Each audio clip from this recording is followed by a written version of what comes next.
한 주일 동안 잘 지내셨습니까? 교회 소식 전하겠습니다. 코로나19 감염 확산 방지를 위한 안내의 말씀 드립니다. 여러분이 아시는 것처럼 지난 주간에 좀 심각해서 아마 3차 팬데믹으로 보는 것 같습니다.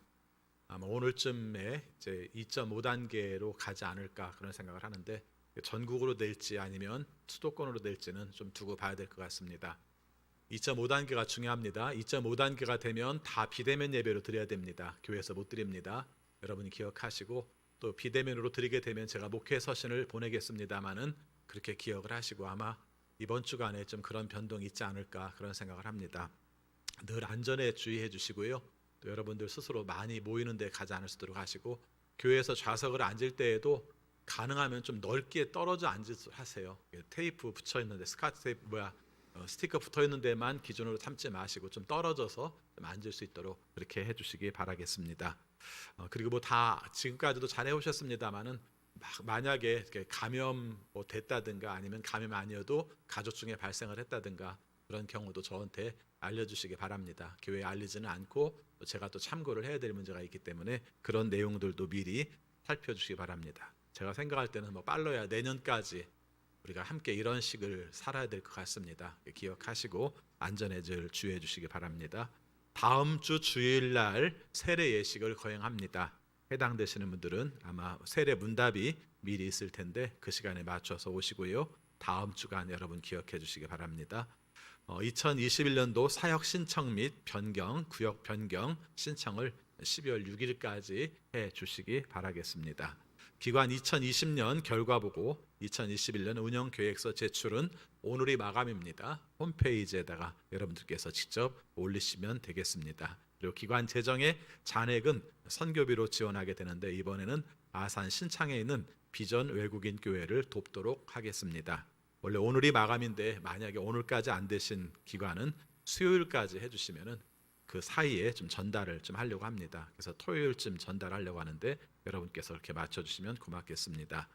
재정 감사에 해당되는 기관들도 잘 준비해 주시기 바라고요. 그리고 우리 김정수 선교사님이 무릎을 다쳐서 병원에 지금 수술한 상태에 있습니다. 입원해 있는데 여러분들께서 기억하시고 또 잘 완치될 수 있도록 기도해 주시고요. 박영호 선교사님 비자 문제 때문에 걱정을 했는데 다행히 6개월 연장되어서 내년까지는 지장 없이 사역을 할 수 있도록 그렇게 되었습니다. 이 내용들을 위해서도 기도해 주시기 바랍니다. 그리고 오늘 오후 4시에 열린교회에서 만수 집사 안수식이 있습니다. 여러분께서 기억해 주시면 고맙겠습니다. 오늘 커피 공동 식사 쌀 대접은 한순국 집사님, 강단 화부는 한순국 집사님, 정무자 권사님, 김인택 장로님, 박인순 권사님, 그리고 떡 대접은 어제 아들 결혼시키신 신현선 권찰님께서 감사해서 여러분들에게 각각 대접을 합니다. 만나시면 또 축하해 주시고 또 함께 감사하시면 고맙겠습니다. 우리 앞뒤 옆에 있는 믿음의 식구들과 함께 인사하겠습니다. 쳐다보면서 인사합시다. 주님의 이름으로 사랑합니다. 주님의 이름을 사랑합니다. 주님의 이름으로 사랑합니다. 우리 다시 한번 인사하겠습니다. 기쁨으로 예배드립시다. 기쁨으로 예배드립시다. 다 같이 묵상 기도하심으로 주일 낮 예배 하나님께 드리겠습니다.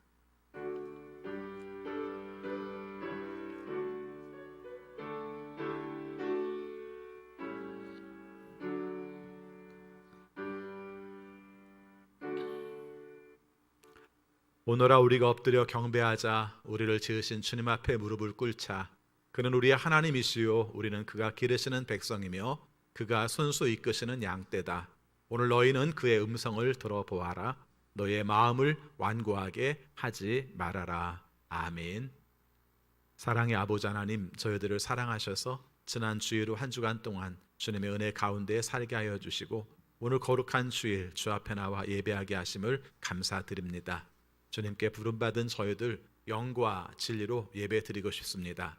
성령으로 충만하게 하시고 하나님의 임재하심을 경험하며 하나님께 영광 돌리는 우리 모두가 되게 하여 주옵소서. 주님이 원하시는 뜻대로 살려고 하였지만 우리와 온전하지 못함을 느끼며 살아왔습니다. 우리의 죄를 용서하여 주시고 하나님께서 새 마음을 부어주셔서 하나님이 원하시는 온전한 예배 드릴 수 있도록 인도하여 주옵소서.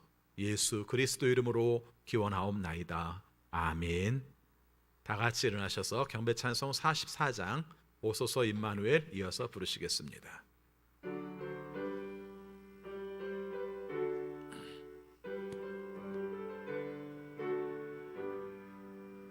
지난 일의 동안에 예수 인도했으니 주의 전에 모여서 감사 찬송합니다. 가장 복된 이날은 하늘 안식표로다.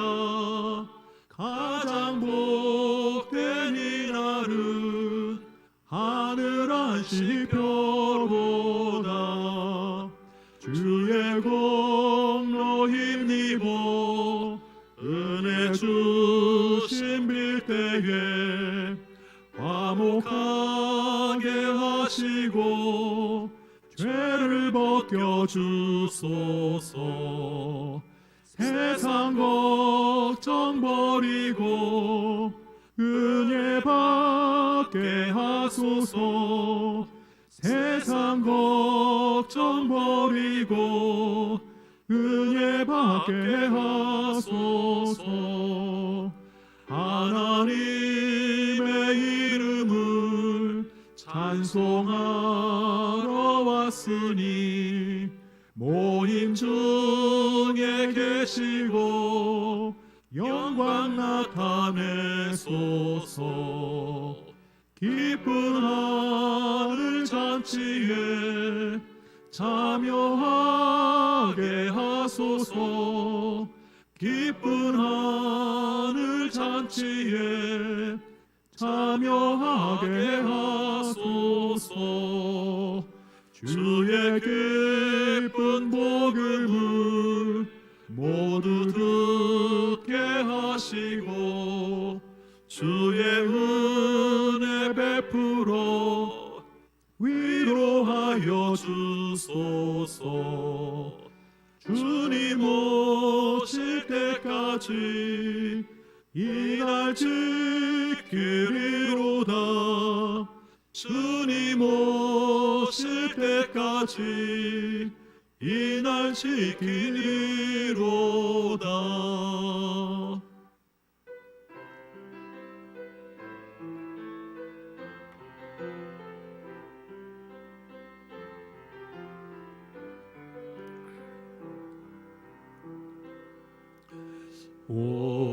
오소서 임마누엘,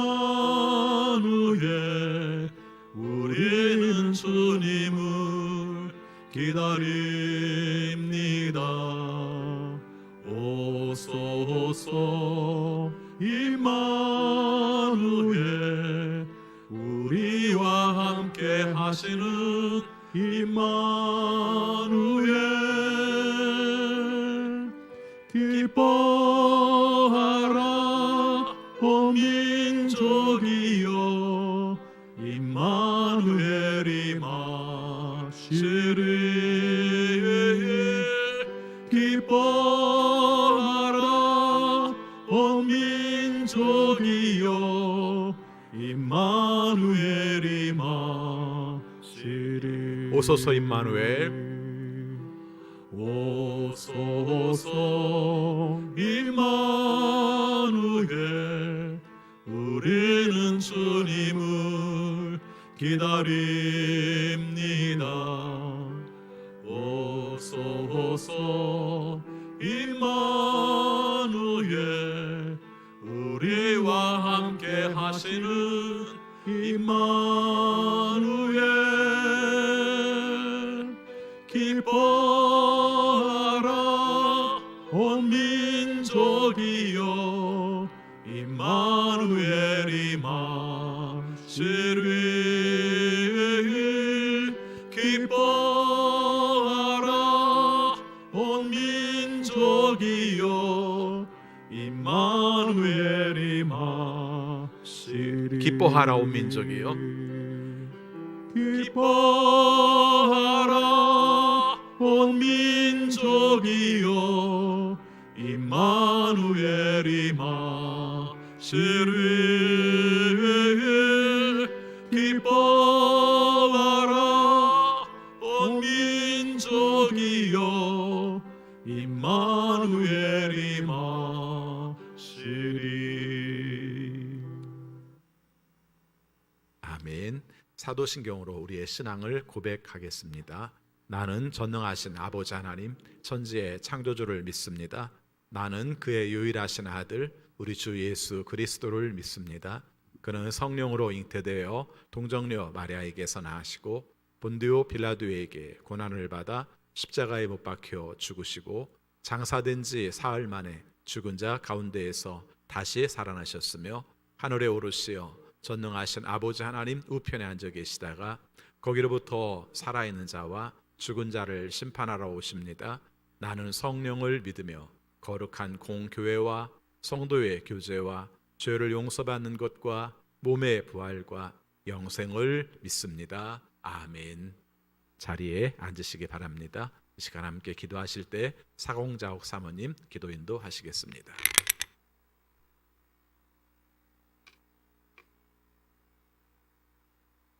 사랑이 많으신 하나님 아버지, 오늘 거룩한 주일 하나님 앞에 나와 예배드릴 수 있게 하심을 감사드립니다. 2020년 한 해 이제 한 달을 남겨두고 있습니다. 지나온 한 해를 돌아보며 먼저 주님께 감사의 고백을 드립니다. 코로나19로 인해 모든 것이 바뀌고 달라진 일상에 많이 어렵고 힘들었지만 먼저 저희들 그리고 우리 가정과 교회를 건강하게 지켜주심을 감사드립니다.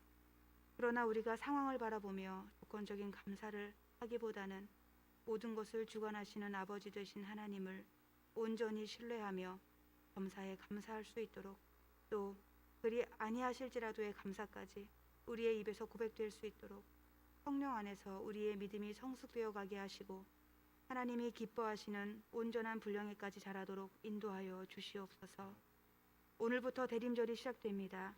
이 세상에 자신의 목숨을 우리를 위해 주시고자 오신 아기 예수님을 통해 우리의 아픔과 어려움, 그리고 특별히 코로나로 아파하고 힘들어하는 모든 이들에게 주님께서 소망되어 주시기를 간절히 기도합니다.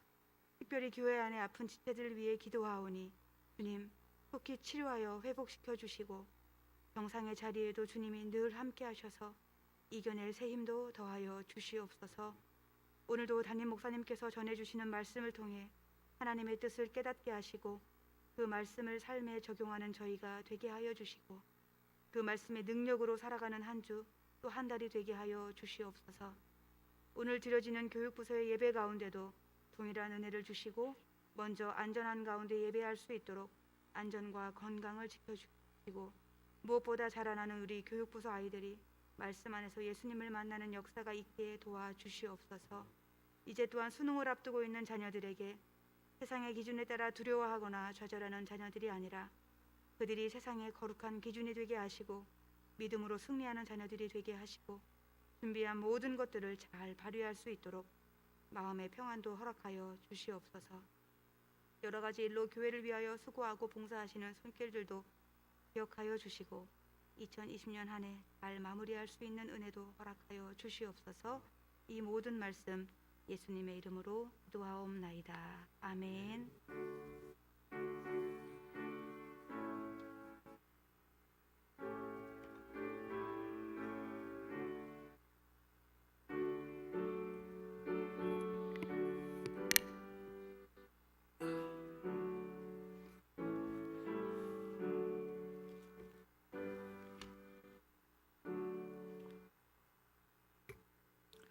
하나님 말씀 구약성경 창세기 3장 7절 그리고 21절 봉독하겠습니다. 창세기 3장 7절입니다. 그러자 두 사람의 눈이 밝아져서 자기들이 벗은 몸인 것을 알고 무화과나무 잎으로 치마를 엮어서 몸을 가렸다. 아멘. 21절입니다. 주 하나님이 가죽옷을 만들어서 아담과 그의 아내에게 입혀 주셨다. 아멘. 거룩한 주일 주 앞에 나와 예배하시는 여러분 모두에게 하나님의 크신 사랑과 은혜가 함께 하시기를 축원합니다. 네, 설교 시간인데 저를 안 바라보시고 다 땅을 바라보고 계십니까? 지금 우리가 함께 감사에 관한 설교를 6번째 내용을 함께 살피고 있습니다. 그 중에서도 창세기 1장부터 3장까지 내용을 통해서 함께 감사하고 있고요. 하나님께서 모든 것을 공짜로 주셔서 감사하고, 비록 선악과를 우리에게 주셨지만 그러나 다른 것으로 만족하게 하시고 감사하고, 여기까지는 좀 쉬웠는데 그 다음부터는 유혹이 다가오고 또 우리의 삶 속에서 시험에 빠지기도 하고, 그래서 우리가 타락하기도 하고, 이런 과정 속에서도 어떻게 감사해야 되는가 하는 것을 함께 살폈습니다. 오늘 그 마지막 내용으로서 우리가 하나님께서 우리에게 기회를 주신 것에 대해서 감사하는 내용들을 살펴보려고 합니다. 여러분들은 학교 다닐 때 그림을 잘 그리셨나요? 저는 미술을 잘 못했습니다. 그래서 미술은 성적이 미 이상 나온 적이 별로 없습니다. 그래서 이제 그림을 그릴 때마다 조금 힘들어요. 그래서 이렇게 사람들을, 주변에 이렇게 그림을 잘 그리는 사람들을 보면은 어떻게 그 그림을 보면서 영감을 그대로 그리는 건 그만두고 영감을 집어넣어서 그리는가 볼 때마다 좀 신기하기도 합니다. 있는 것도 그대로 못 그리겠는데, 그래서 이제 그림을 그리다 보면은 늘 이렇게 잘못 그려서 이렇게 바꾸고 화참 넘겨서 다시 그리고 이럴 때가 많습니다. 화참 넘겨서 다시 그리면 괜찮은데 어떤 때는 종이 도화지 한 장 주고 도장 하나 찍혀 있어서 거기다가 그대로 그림을 그리려가면은 좀 난감하죠. 그렇죠? 그리다가 잘못됐으면은 찢어버릴 수도 없고 다시 얻을 수도 없고, 이런 상태, 이런 것들을 경험하며 살지 않았습니까? 근데 마침 그때 그림이 찢어졌다든가 그래서 다시 도화지 한 장을 주었을 때 그 느낌을 한번 생각해 보시기 바랍니다. 다시 그림을 그릴 수 있는 기회가 주어졌다. 다시 도화지 한 장이 주어졌다. 이렇게 한번 생각해 보시면은 우리의 삶 속에서 어떤 그림을 그릴 것인지를 살펴봅시다. 인생에 살아오는 삶 가운데서도 잘못 그린 그림들이 참 많잖아요. 도중에 이렇게 찢어버리고 다시 그리고 싶을 때가 많지 않습니까? 어떤 때는 그것이 안 된다고 생각을 해요. 그렇죠? 오늘 우리의 삶 가운데 인생을 다 꾸깃해가지고 버려버리고 새로운 도화지에다가 내 인생을 새롭게 그릴 수 있다면 이렇게 생각을 합니다. 물론 전체를 다 뒤집을 수는 없습니다. 그렇죠? 또 흔적도 있습니다. 그런데 알고 보면은 하나님께서 우리의 삶 가운데에서 매일 하루에 한 장씩 도화지를 주시잖아요. 그렇죠? 오늘의 그림을 그릴 수 있는 도화지를 주시고요, 때에 따라서는 그보다 좀 더 오랫동안 긴 기간을 통해서 주시는 그림을 주시고요, 때에 따라서는 우리의 인생에 정말 나락으로 떨어져서 인생에 실패했다고 생각하는 그 지점에서도 새롭게 그릴 수 있는 도화지를 통해서 하나님께서 원하시는 길을 인도해 주시는 겁니다.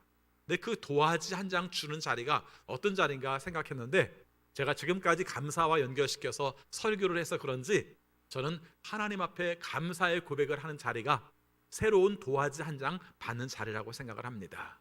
이렇게 말하는 거죠. 오늘 설교 제목에서 말하는 것처럼, 하나님 감사합니다. 다시 시작하겠습니다. 그렇죠? 다시 시작하겠습니다. 우리의 삶 가운데 이게 비록 실패했다 할지라도, 그렇죠, 실패했으니까 다시 시작하는 거죠. 그냥 실패 안 했으면 계속 갔을 거 아닙니까? 실패했으니까 그 자리에서 다시 시작하는 거죠. 그래서 우리에게 주어진 삶의 내용 가운데서 하나님, 우리의 인생에 새로운 도화지 한 장 주셨으니 새롭게 그리겠습니다. 이렇게 생각하는 자리는 바로 감사의 고백 가운데에서 주어지는 것이죠.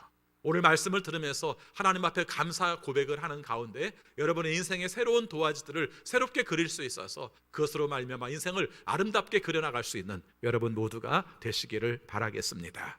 사실은 인생이 매일 성공으로 가지는 않지 않습니까? 늘 결과에 만족할 수도 없지 않습니까? 좋은 일이 있고 기대가 이루어지면 감사가 자연스럽게 나오는데, 그러나 좋은 일만 계속되지는 않지 않습니까? 나쁜 날도 있고 또 바라던 바가 이루어지지 않는 날도 있고, 더 심하면 사망의 음침한 골짜기로 걸어갈 때도 있는 것이 우리의 인생이죠. 그런데 그 순간에도 감사합시다. 자신의 처지의 상황에 실망과 좌절의 마음 부인하지 못하지만 의지적으로 감사를 고백을 합시다. 성경에서 범사에 감사하라고 권면합니다. 왜 그랬을까? 다양한 해석들이 가능하겠지만 감사하고 또 감사하고 또 다시 감사하고 항상 감사가 입에서 떠나지 않게 됐을 때, 그때마다 하나님께서 우리와 함께 하시는 만남, 친밀감을 경험하게 되는 것이죠. 그때마다 삶의 도화지 한 장씩이 우리에게 주어진다는 것이죠. 저는 매주 드리는 예배도 하나님 앞에서 주시는 새로운 한 장의 도화지라고 생각을 합니다. 그렇죠? 새롭게 반복해서 드리지만 그날이 그날이 아니라 새로운 도화지 한 장이 주어지는 것이죠. 나쁘게 말하는 사람들은 그런 말을 해요. 한 주간 동안 죄 저지르다가 교회 와서 회개하고 그리고 나서 집에 가서 또 죄를 한 주간 동안 저지르고, 그 말 틀린 말은 아니잖아요. 그러나 또 달리 생각한다면, 같은 내용이지만 다르게 생각한다면, 그래도 회개하고 새로운 한 장의 도화지를 받을 수 있는 게 얼마나 좋아요. 그리고 그 삶 가운데서 비록 서툴고 잘못돼서 찢어지기도 하고 잘못 그려지기도 한 인생도 있지만 주일날 앞에 주 앞에 나와서 예배드림 가운데에서 감사의 고백을 함 가운데에서 또 새로운 우리가 삶들을 시작할 수 있다면 이게 얼마나 좋은가 하는 것이죠. 그래서 이렇게 생각합니다. 다시 그릴 수 있으면 그건 실패가 아닙니다. 그렇죠? 내 삶 가운데 다시 그릴 수 있다면 실패가 아니라는 것입니다. 다시 시작한다는 것은 행동을 옮겨서 사는 겁니다. 감사의 고백은 영적인 추진력을 만들어내요. 인생을 살면서 접하는 다양한 상황에서 감사의 고백으로 말미암아 영적 추진력을 얻게 되는 것이죠.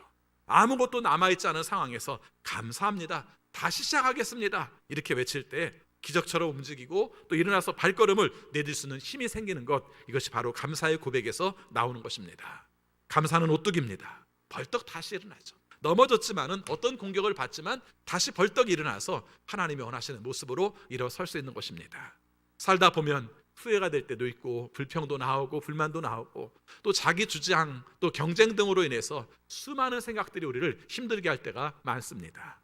또 우리의 인생이 엉켜져서 혼란스럽다고 생각할 때 감사로 말미암아 정리할 수 있는 마음들을 갖게 되는 겁니다. 여러분, 컴퓨터에서 작동을 하다가 뭔가 엉켜서 제대로 안 되면 제일 먼저 하는 방법이 있습니다. 그게 뭔 줄 아세요? 껐다 켜는 겁니다. 보통 재부팅이라는 말을 씁니다. 그렇죠? 그래도 안 되면 코드 뽑았다 다시 끼워요. 근데 모든 전자제품, 가전제품에서도 그 부분들을 많이 씁니다. 그래서 저는 이게 참 굉장히 우리에게 주는 의미가 강하다고 생각합니다. 내 인생이 막 엉켜가지고 뒤죽박죽 돼가지고 뭔가 잘 안 됐을 때 어떻게 해요? 껐다 켜는 거죠. 재부팅하는 거죠. 자, 재부팅하기에 좋은 말 3마디 여기 함께 주보에서 기록했습니다. 이런 말들을 한번 생각해 보시기 바랍니다. 막 엉켜있을 때 이렇게 말하시기 바랍니다. 한번 따라서 봅시다. 호흡이 있다면 감사합니다. 걸어다닐 건강이 있어서 감사합니다. 살아 움직여 할 일이 있으니 감사합니다.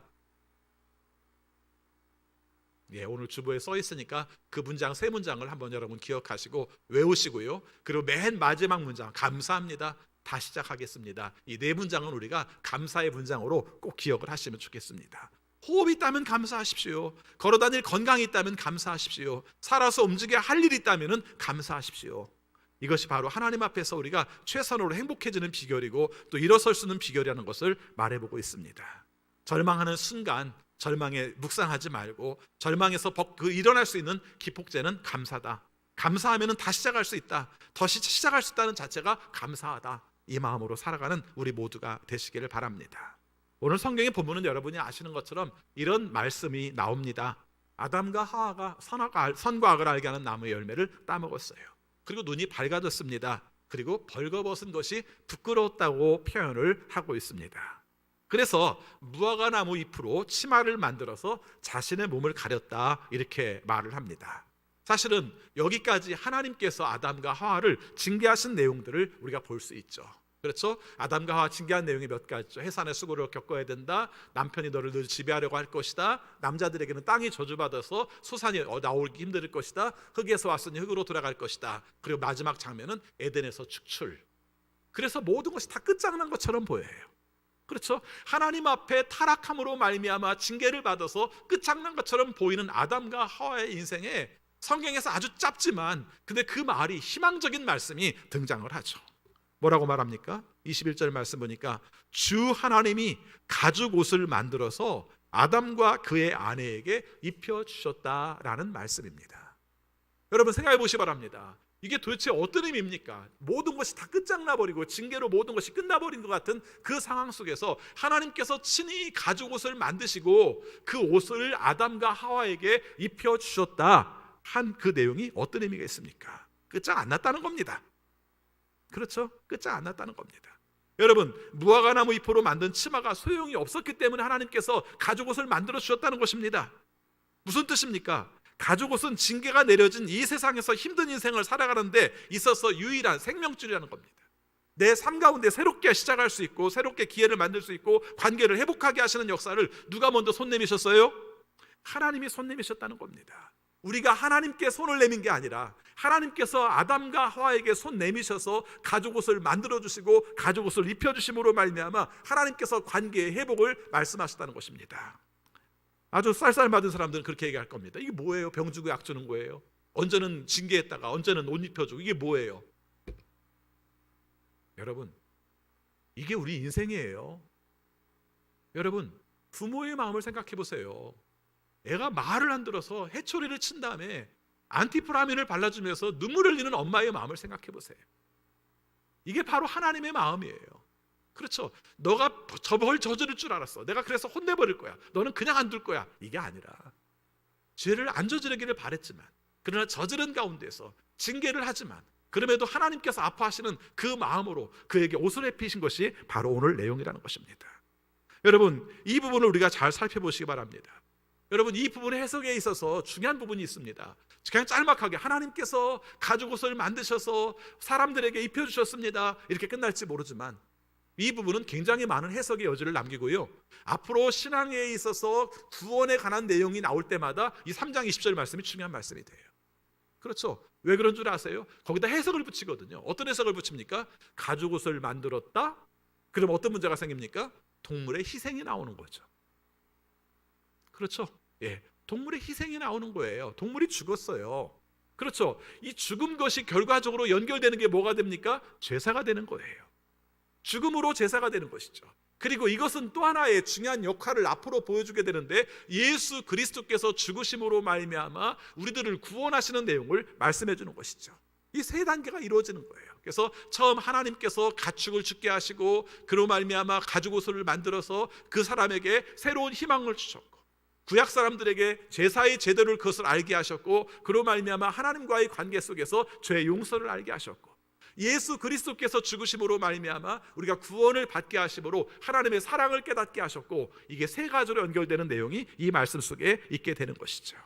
이게 바로 제사입니다. 하나님이 가죽옷을 지어 입히신 것은 하나님과 우리와의 관계를 회복하는 제사의 내용인데, 그것을 하나님께서 우리에게 먼저 다가오셨다는 것입니다. 그래서 이 내용은 감사의 회복이고 관계의 회복이라는 것을 말할 수 있습니다. 오늘 말씀은 세 가지로 구별을 할 수 있는데요, 첫 번째는 아담과 하와가 선악과를 따먹은 뒤에 자신의 벗은 몸을 보고 두려운 마음이 들었다는 것입니다. 앞에서도 약간 언급을 했습니다만 오늘은 좀 다른 각도 속에서 오늘 말씀을 먼저 보도록 하겠습니다. 여러분, 선과 악을 알기 전에는 자신들의 벗은 모습이 부끄러웠을까요? 부끄럽지 않았을까요? 그런 생각 자체가 없었습니다. 부끄러움이라는 생각이 없었어요. 아예. 그렇죠? 없었습니다. 그런데 선악과를 따먹고 나면 또 한 가지 물어보겠습니다. 선악과를 따먹고 난 다음에 몸이 징그럽게 변했기 때문에 부끄러웠을까요? 그것도 아닌 것 같습니다. 그렇죠? 예, 자기 몸이 예전에 비해서 굉장히 못나게 돼버렸기 때문에 부끄러운 것이 아니라는 것입니다. 그러면은 부끄러운 건 뭡니까? 여러분, 그전에는 몰랐는데 그 다음에 지금도 우리의 삶 가운데서 몸이 변한 것도 아닌데 왜 우리가 부끄럽게 되었습니까? 눈이 밝아져서 자신의 몸을 바라보는 눈이 바뀌어서 자기에 대한 인식이 바뀌게 되었다는 것입니다. 선악과를 따먹었다는 것은 여러 가지 의미를 가지고 있습니다만 인식의 변화가 일어난 겁니다.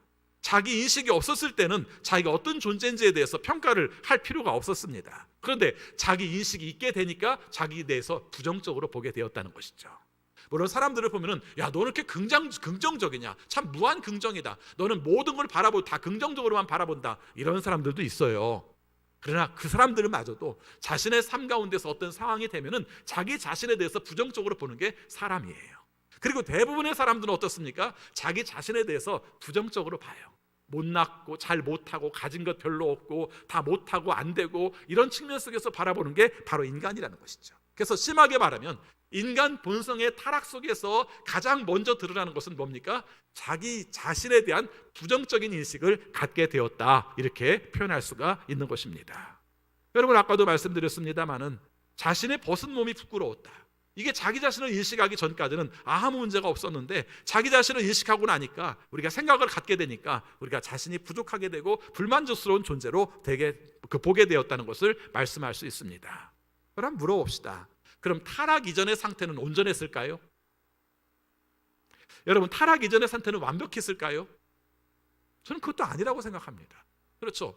여러분 바뀐 게 없어요. 타락 이전의 상태도 부족할 수도 있고요. 타락 이후의 상태에 부족했던 모습을 그때도 그냥 가지고 있었는데 그때는 그 문제에 대해서 문제가 되지 않았다는 것이죠. 다만 이런 생각을 할 수가 있습니다. 우리가 벗게 되니까, 눈을 뜨게 되니까, 그로 말미암아 보게 되니까, 그런 가운데서 선과 악을 알게 되니까 그 좋은가? 좋은 것도 있겠죠. 학문에서는요, 가장 중요한 게 뭐냐면 모른다는 것을 아는 게 제일 중요해요. 그렇죠? 모른다는 걸 알아야 공부를 하죠. 얼마 전에도 TV에서 잠깐 얘기하는데 메타인지라는 얘기를 하는데 중요한 게 뭐냐면 애들은 자기가 모른다는 걸 모른답니다. 그래서 네가 모르는 것이 뭔지를 아는 존재로 만들어주는 게 메타인지에서는 중요하다고 얘기를 하더라고요. 맞아요. 세상에 살아가는 과정 속에서는 내가 모른다는 것을 아는 게 중요해요. 그런데 오늘 하나님과의 관계 속에서 우리의 모습들은 이미 그것도 다 뒤집어진 일이긴 합니다만은 내 삶 가운데서 알므로 말미암아 더 좋아졌는가? 이 문제에 대해서는 우리가 좀 다르게 생각할 필요가 있는 것이죠. 그래서 이렇게 생각합시다. 21세기 학문, 과학 발전의 결과 이런 내용들로 말미암아 우리가 얼마나 좋아진지 모릅니다. 인류의 역사에 있어서 페니실린의 발견은 굉장히 중요한 역할을 해요. 그렇죠? 애 낳다 죽는 사람들이 옛날에 많은데 지금 없는 이유 중에 하나가 그런 부분들도 있어요. 백신의 개발도 우리에게 얼마나 좋은 역할을 했는지 모릅니다. 그런데 생각해보면 그로 말하면 우리가 행복해졌는가라고 생각할 때 꼭 그렇게 대답할 수만은 없다는 것이죠. 여러분 노벨상 얘기 나오지 않습니까? 그 노벨이라는 사람이 다이나마이트를 발견을 해요. 그렇죠? 발명을 합니다. 여러분 다이나마이트의 발명은 굉장히 중요한 역할을 하게 되었어요. 또 토목이라든가 이런 건축이라든가 이 부분 속에서 바위를 폭파시킴으로 말미암아 사람의 꽃갱이로 쫓는 일들을 한꺼번에 다 할 수 있는 막대한 힘들을 갖게 되어서 굉장히 좋은 일을 했습니다. 그런데 자기가 만들 때는 그렇게 건설적으로 세상을 아름답게 만들려고 만들었는데 그게 어떻게 쓰입니까? 대량 살상무기로 쓰이게 된 거죠. 자기 의도와는 전혀 관계없이 사람들을 죽이는 무기로 써가니까 노벨이 거기에서 굉장히 허탈감을 느꼈어요. 그리고 후회를 했어요. 차라리 만들지 않았더라면 좋았을 텐데 만들므로 말미암아 이런 문제를 낳게 되었다는 것이죠. 제가 아는 지식으로는 노벨 평화상을 만들게 된 동기가 거기에 있었다고 합니다. 그렇죠? 그 재책에 대한 보상 같은 심리죠. 그래서 평화를 위하여 이비하지 않은 사람들에게 상금을 주도록 하라. 여기서 시작해서 그 외에 문학이나 물리라든가 의학이라든가 다른 상들이 넓어지게 되었다. 이런 말이 있습니다. 제가 이 말씀을 드리는 이유는요, 우리가 지적 능력이 향상되면 자기의 벗은 몸을 알게 되고 두려워하는 마음들을 갖게 되기는 하는데 그 이상의 상태는 되지 않는다는 것이죠. 앞에서도 말씀을 드렸습니다만 타락 이전의 상태 속에서 그 상태에서도 부족했을 가능성이 많죠. 그렇죠? 예, 부족했을 가능성이 많습니다. 근데 부족한 것은 나쁜 것도 아니고 잘못된 것도 아니었어요. 그 순간에는. 여러분 애들도 그렇지 않습니까? 애들이 키가 크지 않아요. 그래서 어른들에 비하면 아직 부족한 겁니다. 맞죠? 여러분 판단력이 흐립니다. 어른에 비하면 아직 부족한 거예요. 그렇죠? 여러분 지식이 좀 부족합니다. 그런데 문제가 됩니까? 문제가 안 돼요. 자기가 부족하다는 걸 배워가면 되고 그리고 부모의 지도를 따라서 살면 되고 또 부모를 의지하며 살면 되는 겁니다. 그래서 부족한 것 자체가 문제가 안 돼요. 우리가 부족하게 살았다 할지라도 하나님을 의지할 수 있는 기회가 된다면 하나님의 도우심, 하나님의 인도하심을 따를 수 있는 기회가 된다면 크게 문제가 되지 않았을 것입니다. 여러분 창세기 1장에 이런 해석이 있습니다. 하나님께서 천지를 창조하셨을 때마다 매일 그 순간마다 하나님께서 말씀하신 내용이 있어요. 뭐라고 하시죠? 보시기에 좋았더라. 물어봅시다. 하나님께서 인간을 만드신 다음에 보시기에 좋았더라는 말을 하나요? 저도 그분이 지적을 하기 전까지는 당연히 했다고 생각을 했어요. 근데 읽어봤더니 매일매일의 삶 가운데 보시기에 좋았더라고 말씀을 하셨는데 인간을 만들고 나서는 보시기에 좋았다는 말을 안 하시더라고요. 그건 뭐예요? 인간은 보시기에 안 좋았단 말인가? 아니에요. 인간을 만드시고 하나님께서 우주를 마감하신 이야기에 그 얘기가 나와요. 그래서 이런 해석을 합니다. 하나님께서 인간을 만드실 때 인간 자체보다도 우주와 함께 어울려 있는 인간으로 말미암아 하나님께서는 그 질서를 통해서 하나님께서는 보시기에 좋게 여겼더라. 이렇게 해석을 합니다. 그래요. 우리 부족해요. 얼마나 부족한 존재입니까? 그런데 그 부족함 가운데서도 하나님을 의지할 수 있고 하나님의 도우심 가운데 살 수 있을 때 우리가 그 질서 속에서 온전한 모습으로 살 수가 있다는 것입니다.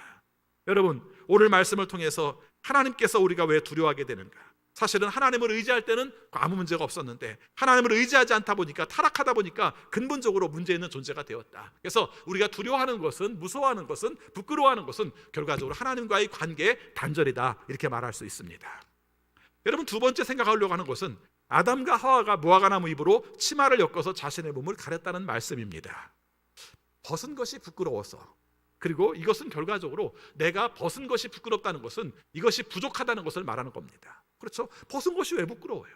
그 가치 속에서 생각할 때는 부족한 걸 느꼈기 때문에 부끄러운 것입니다. 벗은 것이 왜 두려워요? 내 자신이 부족하다는 걸 느꼈기 때문에 두려운 것으로 말하고 있는 것입니다. 하나님 없는 자기인식의 실체는 이거예요.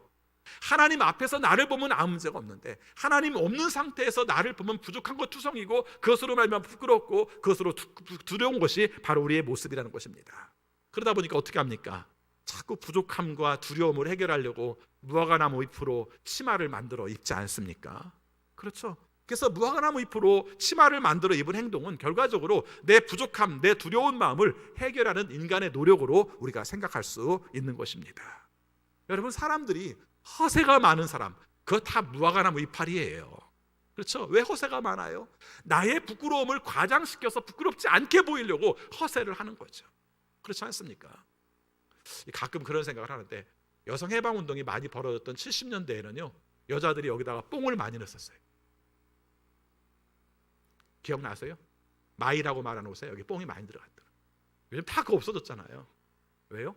그때보다 오히려 여건이 신장되고 삶 속에서 그런 걸로 말미암아 우리가 내가 뭔가 보이는 것이 아니라는 것이죠. 남자들만 뽕을 넣는 게 아니라 여자들 뽕으로 말미암아 평등하다고 생각했지만은 그게 아니라는 것을 알게 되니까 뽕이 다 빠져버렸어요, 어깨에서.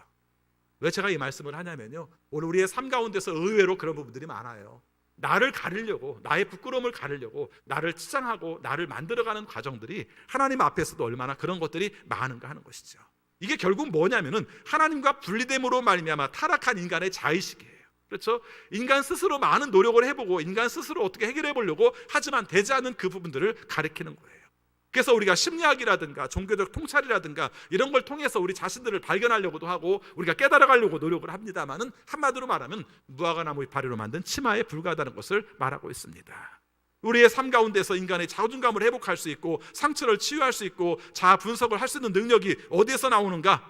자기 이해에서는 나올 수 없다는 것입니다. 그럼 답은 뭡니까? 인간 할 수 없다. 내 삶 가운데서는 할 수 있는 게 없다. 성경에서 표현대로 표현하면 무화과나무 이파리로 치마를 만들어 입어봐야 소용없다. 성경에는 안 써있지만 우리가 느끼는 해석으로는 뭡니까? 해에 바싹 말라버린 바스라서 없어지고 만다. 처음에는 존재가 있는 것처럼 보였지만 해가 뜨거워지면은 다 사스라짐으로 말미암아 존재가 없는 것처럼 사라지고 만다. 이게 바로 우리가 가리려고 하는 부끄러움을 지우는 그런 무화과나무 앞치마, 무화과나무 치마의 상징이라는 것을 말해주고 있는 것입니다. 그렇죠? 이런 가운데 아무 노력이, 온갖 노력이 아무 의미가 없다는 것을 말하는 가운데 하나님께서 강조하는 것이 뭡니까? 하나님께서 그들에게 가죽 옷을 입히셨다, 이렇게 말씀을 하고 있습니다. 이 말은 무슨 말입니까? 타락한 인간이 구원받을 수 있는 길은 하나님밖에 없다. 우리가 아무리 무화과나무 잎으로 수많은 치마를 만들어 입는다 할지라도 내 삶 가운데 해결할 수 있는 방법은 오직 하나님밖에 없다. 이것을 하나님께서 우리에게 가르쳐주고 계신 겁니다. 세 번째입니다. 바로 그 얘기입니다. 하나님께서 그들에게 가죽 옷을 지어 입히셨다는 것입니다. 앞에서도 언급을 했습니다마는 참 말씀을 들으면 굉장히 여러 가지 생각이 떠오르죠. 징계를 하셨는데, 그래서 하나님께서 그들에 대해서 심한 심판을 내리셨는데, 그 다음에 하나님께서 옷을 만드셨다고, 그리고 입혀주셨다고, 이게 도대체 어떤 의미가 있겠는가 하는 것입니다. 하나님이 타락으로 말미암아 하나님의 징계를 받은 그 몸으로 살아갈 인간들을 내팽개친 것이 아니라 생명을 회복하고 다시 갈 길을 마련해 주셨다는 것입니다. 설교 초반에 말씀드린 것처럼 다시 시작할 도화지를 주시는 거예요. 그 손길을 내주신 것이 바로 가죽 옷을 주셨다는 것을 말하고 있어요. 앞에서 말씀드린 것처럼 이 제사를 통해서 하나님과의 관계 회복을 하게 하셨습니다. 타락으로 말미암아 상실했던 감사의 회복을 하게 하셨습니다. 제사를 통한 감사의 고백으로 말미암아 하나님과 우리가 연결이 되는 통로가 된다고 말씀해 주신 것을 말하고 있습니다. 여러분, 가죽옷이 주는 의미가 뭔가, 가죽옷이 주는 진리가 뭔가 두 가지로 생각할 수 있습니다. 하나는 인간은 하나님의 도움이 있어야만 사는 존재다 하는 겁니다. 인간은 하나님의 도움이 있어야만 사는 존재다. 내가 아무리 무화과나무 잎으로 치마를 만들어 입는다 할지라도 살 수 없는 존재다, 가릴 수 없는 존재다, 부끄러운 존재다. 그런데 하나님께서 입혀주심으로, 하나님께서 먼저 다가오심으로 한다는 것입니다. 저는 이 말이 너무 좋아요. 저는 기독교가, 내가 마땅히 기독교 신앙을 가지고 있고 하나님을 섬기는 사람이지만 마땅히 가장 중요한 것이 뭐냐면은 하나님이 먼저 손을 내미셨다는 거예요. 그렇죠? 하나님이 먼저 손을 내미셨다는 거예요. 지금도 잘못한 건 인간이잖아요. 타락한 인간들이잖아요. 아담과 하와잖아요. 그래서 아담과 하와가 하나님 살려주세요 해도 부족할 판인데 그게 아니라 하나님께서 먼저 가지속을 입혀주셨다는 것이 하나님께서 먼저 다가오신 것을 말씀하고 있습니다. 또 한 가지, 하나님의 도움을 통해서 얻을 수 있는 가장 중요한 게 무엇인가? 생명이라는 겁니다. 영적 생명.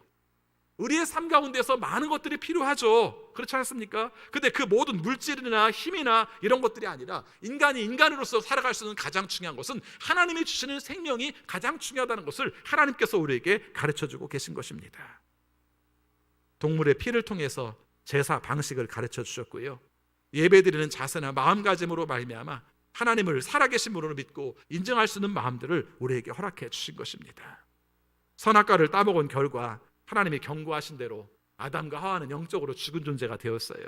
그 영적 생명을 되살릴 수 있는 방법은 바로 생명을 상징하는 피의 대가로 말미암아, 그것도 하나님께서 동물을 통해서 지불하게 하심으로 말미암아 우리를 세우셨다는 것을 말씀하고 있습니다. 우리는 제사 드릴 때마다 이걸 기억하는 겁니다. 그래서 예배는 우리의 영적인 생명이 다시 살아나는 놀라운 사건이다. 생명을 주어지는 시간이다. 우리가 스스로 만들거나 시작할 수 없지만 하나님께서 우리에게 주신 기회를 통해서 하나님이 원하시는 모습으로 나아가는 사건이다. 이렇게 받아들이며 서야 할 것입니다. 오늘 말씀을 통해서 우리가 강조하고 싶은 게 있습니다. 하나님께서 가죽옷을 지어 입히심으로 말미암아 하나님과 우리의 관계가 다시 원만하게 되었다는 것이죠. 타락이 감사의 상실이었다면 타락한 죄를 씻는 제사는 감사의 회복이라고 말씀할 수 있습니다. 제사는 하나님과 다시 시작하는 기회를 제공받는 겁니다. 타락 이전에 감사로 모든 것을 누리며 살 수 있는 에덴의 삶으로 다시 돌아갈 수 있는 은혜의 사건이라는 것을 말할 수 있는 것입니다. 그래서 여러분들 예배 드릴 때마다 늘 기억하시기 바랍니다. 감사를 회복하는 사건이다. 하나님과의 관계 속에서 새로운 감사를 만들어가는 사건이다. 예배를 다시 시작하자. 작심삼일이라도 괜찮습니다. 그렇죠? 내 삶 가운데 부족해서 또 들어가고 또 들어간다 할지라도 여러분, 인간의 역사가 사실 그런 면이 있지 않습니까? 그렇다 할지라도 낙심하지 말고 실망하지 말고 나는 이런 존재야, 3일밖에 못 가는 존재야, 하나님이 나를 보고 뭐라고 말하겠어, 그러지 말고 다시 일어서세요. 그리고 감사를 드리세요. 하나님 저에게 다시 기회를 주시고 다시 감사할 수 있도록 하시니 진심으로 감사합니다. 이런 마음으로 주 앞에 나간다면 다시 시작하는 것이 중요한 것이죠. 그래서 저는 이렇게 생각합니다. 다시 시작한다? 저는 이 말이야말로 영혼에 대해서 표현한 말 중에 가장 좋은 말이라고 생각해요. 그렇죠? 영혼이라는 말이 좀 추상적으로 느껴질 수 있다면 다시 시작한다. 여러분, 하나님께서 지금까지 이루신 역사가 여러분 가장 좋은 것은 창세기 1장 2장의 역사로 끝나잖아요. 나머지 역사는 다 뭡니까? 다시 시작하는 역사잖아요. 오늘 우리의 삶 가운데서 지금 살아온 삶이 너무 힘들고 어렵다 할지라도 하나님께서 다시 주신 기회인 줄 알고 다시 감당하며 살아간다면 우리는 얼마든지 아름답게 하나님이 주신 것을 누리면서 살아갈 수 있는 것입니다. 성경에서 다시 혹은 다시는 이라는 단어가 이렇게 나옵니다. 구약에는 526번, 신약은 203번 이렇게 등장을 한다고 합니다. 많이 나오죠. 예. 구약에서 526, 그 다음에 신약에서 203번 많이 나옵니다. 그런데 이보다 더 중요한 말이 있습니다. 성경에서 다시라는 말이 나올 때, 성경에서 다시는이라는 말을 나올 때 이 상황과 연결되는 주어는 사람이 아니라 하나님인 경우가 더 많다는 겁니다. 물론 몽땅 다 하나님이란 뜻은 아니에요. 그러나 굉장히 많은 경우는 이 이야기를 주로 하나님이 하고 계시다는 겁니다. 하나님이 다시 시작하니까 우리는 다시 하는 거예요. 여러분, 우리가 뭐 잘해서 아니에요. 하나님이 기회를 주셨기 때문에 가능한 것이죠. 그렇죠? 모든 것들이 새롭게 이루어지는 내용들을 우리가 설 수 있도록 도와주는 것을 중요하게 여기는 것이죠. 저는 운동 경기 중에서 가끔씩 어떤 경기보다도 패자부활전이 있는 경기가 좋아요. 그렇죠? 잘하는 사람은 모를 거예요, 그 마음을. 그냥 하면 되지, 뭐 이렇게 밑에 있는 사람을 다시 떠올릴 수 있는 기회를 또 주는 거야. 근데 그게 신앙이에요. 그게 기독교예요. 그렇죠? 하나님께서는 우리에게 패자부활전을 주신 정도가 아니라 새롭게, 새로운 도화지다, 새로운 인생을 쓸 수 있는 기회를 우리에게 주셨다는 것입니다. 다 시작합니다. 또 실패할 수 있습니다. 잘못될 수도 있습니다. 그러나 문제 없습니다. 하나님께서 다시 시작하게 하시고 그것으로 말미암아 새로운 힘을 얻어 나가면 되는 것입니다. 다시 시작한다는 것은 행동으로 옮기는 것을 말합니다. 머리로만 생각하는 것은 안 됩니다. 하나를 알게 되었으면 또 2개를 갖추고 3개를 갖추고 그런 다음에 10개를 완전히 갖춘 다음에 다시 시작하려고 하지 마시고요. 하나를 알게 되었으면 하나를 아는 가운데서 그냥 바로 시작을 하세요. 감사 고백을 시작한다는 것은 다시 시작할 수 있는 추진력을 얻게 되는 겁니다. 아무것도 남아있지 않은 절망적인 상황에서 기적처럼 움직이고 일어나서 내 발걸음을 디딜 수 있는 상황은 바로 그 자리에서 이루어지는 것입니다. 감사 고백은 마중물입니다. 마중물 아시죠? 펌프 할 때 그냥은 안 나와요, 물이. 그런데 그 속에는 물이 있어요. 근데 그 위에다가 물을 부으면 그 물을 부음으로 말미암아 그것이 마중물이 되어서 속에 있는 물을 끌어들이는 역할이 바로 마중물입니다. 마중물로만은 살 수가 없어요. 그러나 마중물이 있어야만 펌프의 물을 먹을 수 있어요.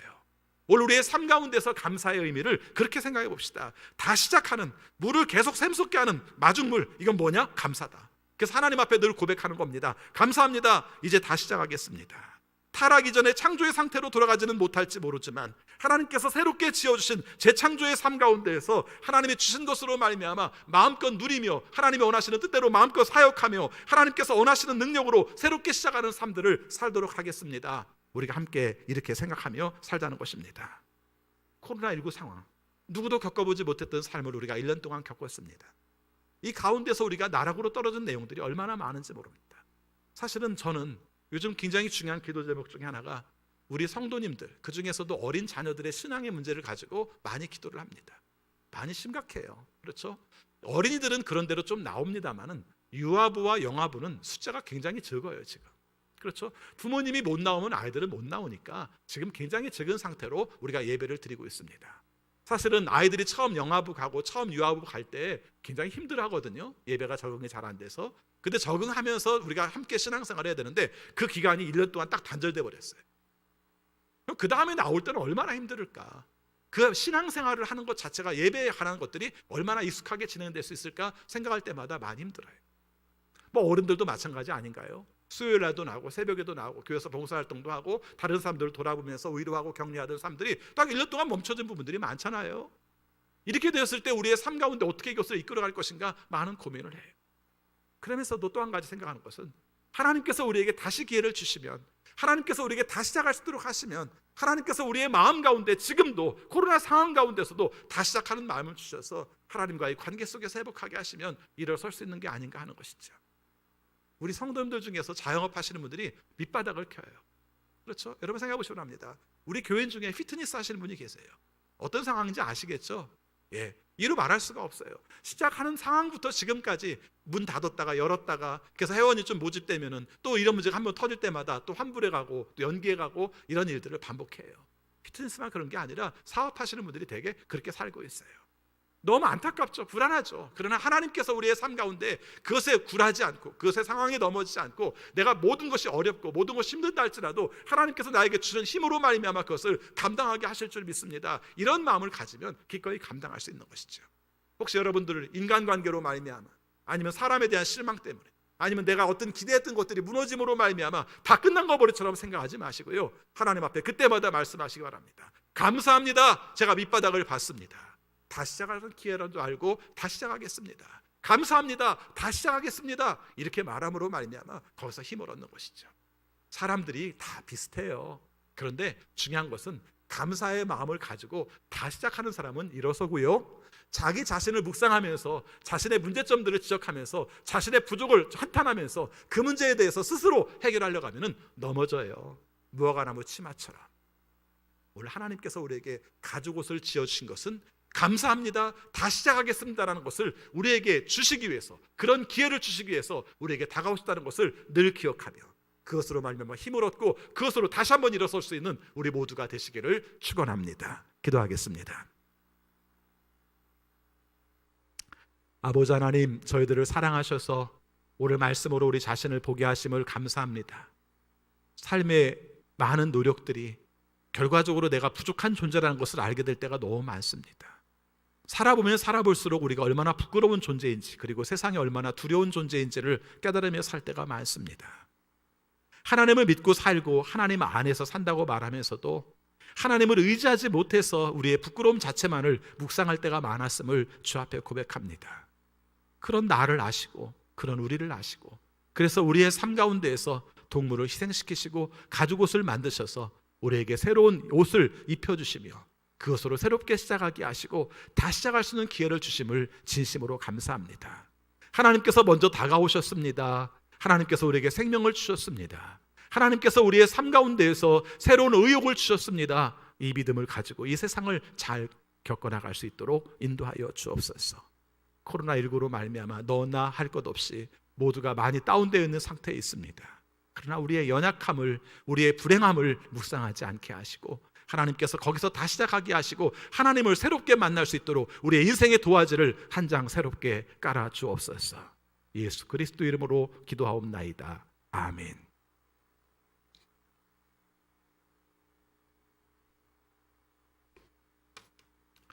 찬송가 254장 부르시면서 봉헌하시겠습니다.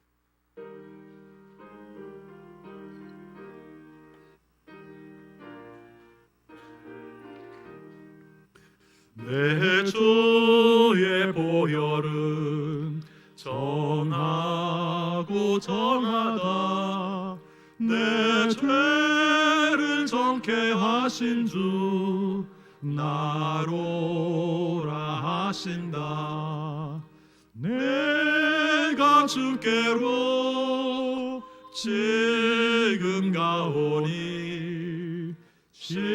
십자가의 보혈로 날 씻어 주소서. 약하고 추해도 주께로 나가며 힘주시고 내 추함을 곧 씻어 주시네. 내가 주께로 지금 가오니 십자가의 보혈로 날 씻어 주소서. 나로라 하심은 온전한 믿음과 또 사랑함과 평안함 다 주려 함이라.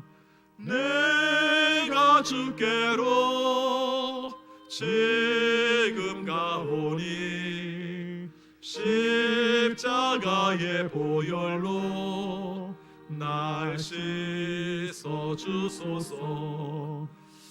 은죄인 복받아 살 길을 얻었네. 한없이 넓고 큰 은혜 베풀어 주소서. 내가 주께로 지금 가오니 십자가의 보혈로 날 씻어 주소서. 그 피가 맘속에 큰 증거 됩니다. 내 기도 소리 들으사 다 허락하소서.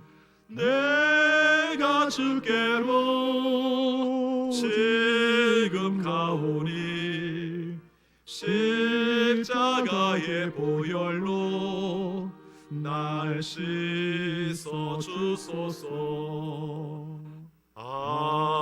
아멘. 아버지 하나님, 오늘도 우리에게 적합한 말씀을 주셔서 진심으로 감사합니다. 일용할 양식을 주시고 건강 주셔서 감사합니다. 가족을 주시고 이웃을 주셔서 외롭지 않게 주셔서 감사합니다. 우리에게 일을 주셔서 소득과 보람을 경험하며 살게 하심을 감사합니다. 이 마음을 모아 주 앞에 감사의 예물을 드리오니 주여 받아 주옵소서. 그리고 우리에게 복 내려주시되 오늘 우리에게 주신 말씀처럼 우리의 삶의 가죽옷을 만들어 입히심으로 말미암아 감사합니다, 다시 시작하겠습니다 고백하며 살 수 있는 복을 허락하여 주옵소서. 코로나19로 말미암아 겪는 어려움이 큽니다. 지난 주간에 또 많은 확진자들이 발생해서 우리가 많이 두려워하고 있습니다. 또 이게 어떻게 우리가 퍼져나갈지 걱정을 하고 있습니다. 주님께서 친히 도와주셔서 우리가 이 일에서 자유롭게 하시고 또 종식되게 하셔서 온전하게 회복할 수 있도록 인도하여 주옵소서. 코로나 상황이 장기화로 인하여서 겪는 어려움들이 큽니다. 특별히 자영업 하시는 분들, 또 우리가 일용 노동을 하시는 분들 기억하여 주셔서 어려운 가정 가운데에서도 하나님께서 은혜로 베푸셔서 잘 견뎌내고 잘 살아낼 수 있도록 인도하여 주옵소서. 선교사님들을 기억하여 주옵소서. 힘들고 어려운 환경 여건 가운데서 예배드리고 또 사명을 감당하는데 외롭지 않게 하시고 하나님의 도우심으로 힘 얻을 수 있도록 인도하여 주옵소서. 아버지, 주의 뜻을 받들어 살아가며 건강한 삶 살고 싶지만 생각지 않게 질병으로 말미암아 고생하는 식구들이 많습니다. 항암 치료를 받고 있는 식구들, 항암 치료의 후유증을 치료받고 있는 식구들, 또 우리가 몸의 재활 치료를 받고 있는 식구들, 마음의 우울로 말미암아 치료받는 식구들 다 기억해 주셔서 하나님의 권세와 권능으로 회복하여 일어설 수 있도록 인도하여 주옵소서. 우리 자녀들 중에 장기적인 치료를 받고 있는 자녀들이 있습니다. 주님께서 친히 도와주시고 함께하여 주셔서 주 안에서 면역력이 좋아지게 하시고 체질이 바뀌게 하여 주시고 하나님의 역사하심으로 굳건하게 일어설 수 있는 우리 자녀들이 되게 하여 주옵소서. 특별히 우리 자녀들이 이번 주간에 수능 시험을 치릅니다. 주님께서 친히 도와주셔서 하나님이 원하시는 방향과 목적대로 나갈 수 있는 우리 자녀들이 되게 하여 주옵소서. 이 어려운 시기에 하나님께서 아버지 함께하여 주셔서 분별력 있게 하시고 또 지혜로 앞길들을 잘 개척해 나갈 수 있도록 인도하여 주옵소서. 아버지 앞에 간구합니다. 우리 자녀들이 가고자 하는 길들 열어주시되 진학의 길도 취업의 길도 그리고 새로운 인생의 방향의 전환도 함께하여 주시고 또 결혼의 문도 또 자녀 출산의 길도 주님의 뜻 가운데 열리게 하여 주옵소서. 아버지 앞에 간구합니다. 우리 성도들의 생활을 기억하여 주시되 어려운 환경 가운데에서도 주께서 도우시는 애로 잘 감당해낼 수 있도록 인도하여 주옵소서. 아버지 앞에 간구합니다. 우리나라가 여러 가지 많은 어려움들을 가지고 혼란 가운데 있습니다. 그러나 주님께서 원하시는 방향대로 주님께서 원하시는 뜻대로 정의가 세워지게 하시고 또 주님이 주시는 평화가 넘칠 수 있는 대한민국이 되게 하여 주옵소서. 하나님께서 세우신 종들 기억하여 주셔서 하나님의 뜻대로 사용되어 하나님께 영광 돌릴 뿐만 아니라 우리 국민들을 온전하게 잘 이끌 수 있는 지도자들이 될 수 있도록 인도하여 주옵소서. 세상을 향해 나갑니다. 우리에게 맡겨주신 삶들을 잘 감당하게 하시고 하나님이 원하시는 뜻대로 승리하며 살아갈 수 있는 우리 모두가 되게 하여 주옵소서. 예수 그리스도 이름으로 기도하옵나이다. 아멘.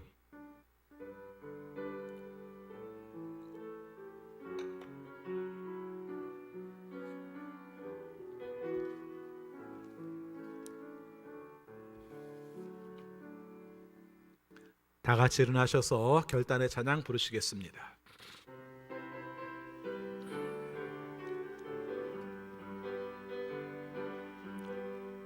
그리 아니하실지라도 감사해요.